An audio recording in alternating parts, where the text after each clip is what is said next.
जय श्री कृष्णा। आप सभी का दिन शुभ हो।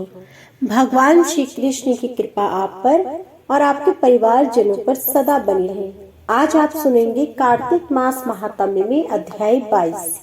आज के अध्याय में आप सुनेंगे शालिग्राम शिला के पूजन के महात्म्य का वर्णन। कार्तिकेय ने कहा, हे भगवान, आप योगियों में श्रेष्ठ हैं। मैंने आपके मुख से सब धर्मों का श्रवण किया। प्रभु, अब शालिग्राम पूजन की विधि का विस्तार के साथ वर्णन कीजिए। महादेव जी बोले, महामते, तुमने तो बहुत ही उत्तम बात पूछी है।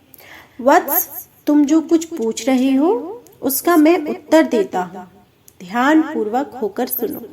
शालिग्राम शिला में सदा चराचर प्राणियों सहित समस्त त्रिलोकी लीन रहती हैं। जो शालिग्राम शिला का दर्शन करता, उसे मस्तक झुकाता, स्नान कराता और पूजन करता है, वह कोटि यज्ञों के समान पुण्य तथा कोटि गौदानों का फल पाता है। बेटा, जो पुरुष सर्वदा भगवान विष्णु की शालिग्राम शिला का चरणामृत पान करता है, उसके गर्भवास के भयंकर कष्ट का नाश कर देता है।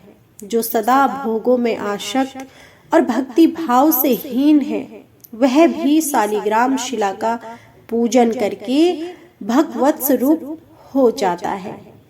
शालिग्राम शिला का स्मरण, कीर्तन, ध्यान, पूजन और नमस्कार करने पर कोटि कोटि ब्रह्म हत्याओं का पाप भी नष्ट हो जाता है। शालिग्राम शिला का दर्शन करने से अनेकों पाप दूर हो जाते हैं। जो मनुष्य प्रतिदिन शालिग्राम शिला का पूजन करता है, उसे ना तो यमराज का भय होता है और न मरने का या फिर जन्म लेने का ही। जिन मनुष्यों ने भक्ति भाव से शालिग्राम को नमस्कार पात्र कर लिया, उनको तथा मेरे भक्तों को फिर मनुष्य योनि की प्राप्ति नहीं होती।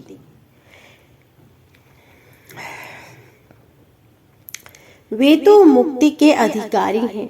जो मेरी भक्ति के घमंड में आकर मेरे प्रभु भगवान वासुदेव को नमस्कार नहीं करते, वे पाप से मोहित हैं। उन्हें मेरा भक्त नहीं समझना चाहिए। करोड़ों कमल पुष्पों से मेरी पूजा करने पर जो फल होता है, वही शालिग्राम शिला के पूजन से कोटि गुना होकर मिलता है। जिन लोगों ने मृत्यु लोक में आकर शालिग्राम शिला का पूजन नहीं किया, उन्होंने ना तो कभी मेरा पूजन किया और ना नमस्कार ही किया। जो शालिग्राम शिला के अग्रभाग में मेरा पूजन करता है, उसने मानो लगातार 21 युगों तक मेरी पूजा कर ली। जो मेरा भक्त होकर वैष्णव पुरुष का पूजन नहीं करता, वह मुझसे द्वेष रखने वाला है। उसे तब तक के लिए नरक में रहना पड़ता है जब तक कि 14 इंद्रों की आयु समाप्त नहीं हो जाती। जिस घर में कोई वानप्रस्थी, वैष्णव अथवा सन्यासी 2 घड़ी भी विश्राम करता है, उसके पितामह 8 युगों तक अमृत भोजन करते हैं। शालिग्राम शिला से प्रकट हुए लिंगों का एक बार भी पूजन करने पर मनुष्य योग और सांख्य से रहित होने पर भी मुक्त हो जाते हैं। मेरी कोटि कोटि लिंगों का दर्शन, पूजन और स्तवन करने से जो फल मिलता है, वह एक ही शालिग्राम शिला के पूजन से प्राप्त हो जाता है। जो वैष्णव प्रतिदिन 12 शालिग्राम शिलाओं का पूजन करता है, उसके पुण्य का वर्णन सुनो। गंगा जी के तट पर करोड़ों शिवलिंगों का पूजन करने से तथा लगातार 8 युगों तक काशीपुरी में रहने से जो पुण्य होता है, वह उस वैष्णव को एक ही दिन में प्राप्त हो जाता है। अधिक कहने की क्या आवश्यकता है। जो वैष्णव मनुष्य शालिग्राम शिला का पूजन करता है, उसके पुण्य की गणना करने में मैं तथा ब्रह्मा जी भी समर्थ नहीं हैं। इसलिए बेटा, मेरे भक्तों को उचित है कि वे मेरी प्रसन्नता के लिए भक्ति पूर्वक शालिग्राम शिला का पूजन करें। जहाँ शालिग्राम शिला रूपी भगवान केशव विराजमान है, वहीं संपूर्ण देवता असुर, यक्ष तथा 14 भुवन मौजूद हैं। अन्य देवताओं का करोड़ों बार कीर्तन करने से जो फल होता है वह भगवान केशव का एक बार कीर्तन करने से ही मिल जाता है। अतः कलयुग में श्री हरि का कीर्तन ही सर्वोत्तम पुण्य है। श्री हरि का चरणोदक पान करने से ही समस्त पापों का प्रायश्चित हो जाता है। फिर उनके लिए दान, उपवास और चांद्रायण व्रत करने की क्या आवश्यकता है। बेटा स्कंद अन्य सभी शुभ कर्मों के फलों का माप है, किंतु शालिग्राम शिला के पूजन से जो फल मिलता है उसका कोई माप नहीं। जो विष्णु भक्त ब्राह्मण को शालिग्राम शिला का दान करता है उसने मानो 100 यज्ञों द्वारा भगवान का यजन कर लिया। जो शालिग्राम शिला के जल से अपना अभिषेक करता है उसने संपूर्ण तीर्थों में स्नान कर लिया और समस्त यज्ञों की दीक्षा ले ली। जो प्रतिदिन भक्ति पूर्वक एक एक सेर तिल का दान करता है वह शालिग्राम शिला के पूजन मात्र से उस फल को प्राप्त कर लेता है।